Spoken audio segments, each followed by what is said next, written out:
लोक प्रिय आरती ओम जय जगदीश हरे को आपने न जाने कितने बार सुना और गाया होगा। इस आरती की रचना पंडित सद्दाराम फिल्लोरी ने 1870 के दशक में की। इस आरती की एक महत्वपूर्ण पंक्ति है, विषय विकार मिटाओ कष्ट हरो देवा, श्रद्धा भक्ति बढ़ाओ संतन की सेवा। इस पंक्ति में भक्त भगवान से एक विकार मिटाने की प्रार्थना कर रहा है। आज हम उस विकार पर बात करेंगे जिसे विषय या डिज़ायर के नाम से जाना जाता है।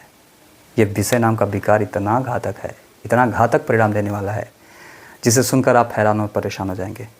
तो देखिए, श्रीमद् भगवद गीता के सांख्य योग नाम के दूसरे अध्याय के 62वें और 63वें श्लोक में इस विषय नाम के विकार को समझाया गया है। गांडीधारी अर्जुन से भगवान श्री कृष्ण कहते हैं, ध्यायते विषयान पुंसः संगस्ते सुपजायते, संगात संजायते कामा, कामात् क्रोधो विजायते, क्रोधात् भवति सम्मोहः, सम्मोहात् स्मृति विभ्रम, स्मृति भ्रंशात् बुद्धिनाशो, बुद्धिनाशात् प्रणश्यति।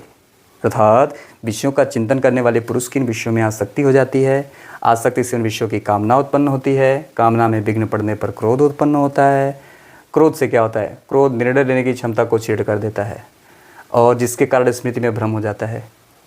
जब स्मृति भ्रमित हो जाती है तब बुद्धि का नाश हो जाता है और बुद्धि के नष्ट होने पर मनुष्य का पतन हो जाता है। तो पतन का जरिया क्या है, पतन का कारण क्या है, विषयों का चिंतन है और इसी विषय नामक विकार को मिटाने के लिए भगवान से प्रार्थना किया जाता है। तो सबसे पहले हमारे अंदर क्या आता है, डिज़ायर आता है। किसी चीज़ को पाने की इच्छा जागृत होती है।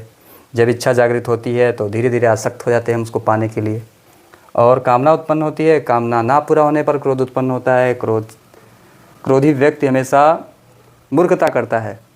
आप क्रोधी व्यक्ति को देखे होंगे, जब व्यक्ति क्रोध में आ जाता है तो जो मन करता है वो बोल देता है। सारी मान मर्यादा प्रतिष्ठा सब गायब हो जाती है उसके अंदर से और मूढ़ भाव से हमेशा कन्फ्यूज़न पैदा होता है। अब कन्फ्यूज़न में व्यक्ति रहता है, उसकी बुद्धि भ्रष्ट हो जाती है और अंत में वो पतन का कारण बनता है। तो इसीलिए सबसे पहले हमें डिज़ायर को ख़त्म करना चाहिए, हमें चाहत को ख़त्म करना चाहिए।